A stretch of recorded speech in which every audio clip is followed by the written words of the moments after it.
Hi, third graders. Ready for chapter 6? It's called Summer Days. The early summer days on a farm are the happiest and fairest days of the year. Lilacs bloom and make the air sweet, then fade. Apple blossoms come with the lilacs, and bees visit around the apple trees.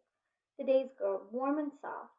School ends, and the children have time to play and fish trouts in the brook, and Avery often brought a trout home in his pocket, warm and stiff, ready to be fried for supper. Now that school was over, Fern visited the barn almost every day to sit quietly on her stool. The animals treated her as an equal. The sheep lay calmly at her feet. Around the 1st of July, the work horses were hitched to the mowing machine, and Mr. Zuckerman climbed to the seat and drove into the field. All morning you could hear the rattle of the machine as it went round and round, while the tall grass fell down behind the cutter bar in long green swatches. Next day, if there was no thunder shower, all hands would help rake and pitch and load. The hay would be hauled to the barn in the high hay wagon, with Fern and Avery riding at the top of the load. Then the hay would be hoisted, sweet and warm, into the big loft, until the whole barn seemed like a wonderful bed of timothy and clover. It was fine to jump in, and perfect to hide in, and sometimes Avery would find a little grass snake in the hay, and it would add to all the other things in his pocket. Early summer days are a jubilee time for birds. In the fields around the house, in the barn, in the woods, in the swamp, everywhere love and songs and nests and eggs. From the edge of the woods, the white-throated sparrow, which must come all the way from Boston, calls, "Oh, Peabody, Peabody, Peabody!" On an apple bough the phoebe teeters and wags its tail and says, "Phoebe, Phoebe!" The song sparrow, who knows how brief and lovely life is, says, "Sweet, sweet, sweet interlude, sweet, sweet, sweet interlude." If you enter the barn, the swallows swoop down from their nests and scold, "Cheeky, cheeky," they say. In early summer there are plenty of things for a child to eat and drink and suck and chew. Dandelion stems are full of milk. Clover heads are loaded with nectar. The Frigidaire is full of ice-cold drinks. Everywhere you look is life. Even the little ball of spit on the weed stalk, and if you poke it apart, has a green worm inside of it. And on the under side of the leaf of the potato vine are the bright orange eggs of the potato bug. It was an early day in summer that the goose eggs hatched. This was an important event in the barn cellar. Fern was there sitting on her stool when it happened. Except for the goose herself, Charlotte was the first to know that the goslings had arrived. The goose knew a day in advance that they were coming. She could hear their weak voices calling from inside the egg. She knew that they were in a desperately cramped position inside the shell and were most anxious to break out and get out. So she sat quite still and talked less than usual.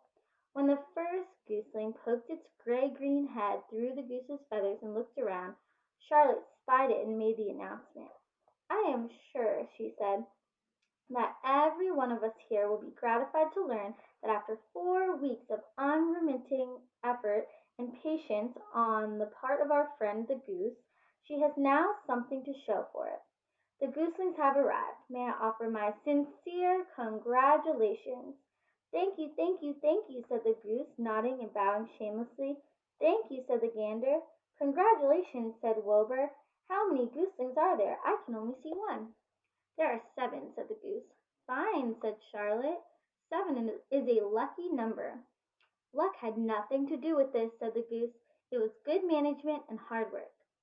At this point Templeton showed his nose from the hiding place under Wilbur's trough. He glanced at Fern, then crept cautiously toward the goose, keeping close to the wall. Everyone watched him, for he was not well liked and not trusted. "Look," he began in a sharp voice, "you say you have 7 goslings. There were 8 eggs. What happened to the other egg? Why didn't it hatch?" "It's a dud, I guess," said the goose. "What are you going to do with it?" continued Templeton, his round beady eyes fixed on the goose. "You can have it," replied the goose. "Roll it away and add it to your nasty collection of yours." Templeton had a habit of picking up unusual objects around the farm and storing them in his home. He saved everything. "Certainly, certainly, certainly," said the gander. You may have the egg, but I'll tell you one thing, Templeton. If I ever catch you oking your ugly nose around our gooselings, I'll give you the worst pounding a rat ever took." And the gander opened his strong wings and beat them into the air to show his power. He was strong and brave, but the truth is, both the goose and the gander were worried about Templeton, and with good reason. The rat had no morals, no conscience, no scruples, no consideration, no decency, no milk of rodent kindness, no compunctions, no higher feeling, no friendliness, no anything. He would kill a gooseling if he could get away with it. The goose knew that. Everybody knew it. With her broad bill, the goose pushed the unhatched egg out of the nest, and the entire company watched in disgust while the rat rolled it away. Even Wilbur, who could eat almost anything, was appalled. "Imagine wanting a junky old rotten egg," he muttered. "A rat is a rat," said Charlotte.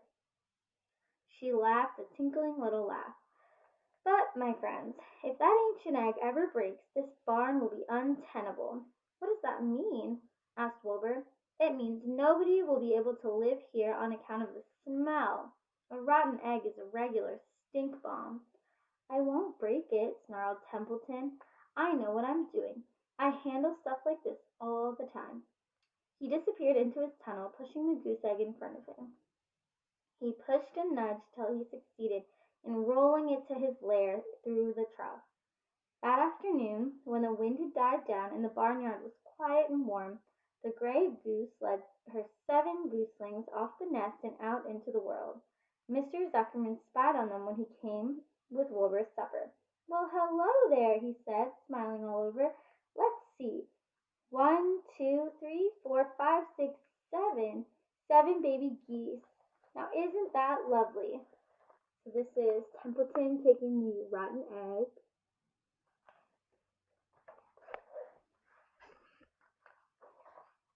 Oh, and that's actually it.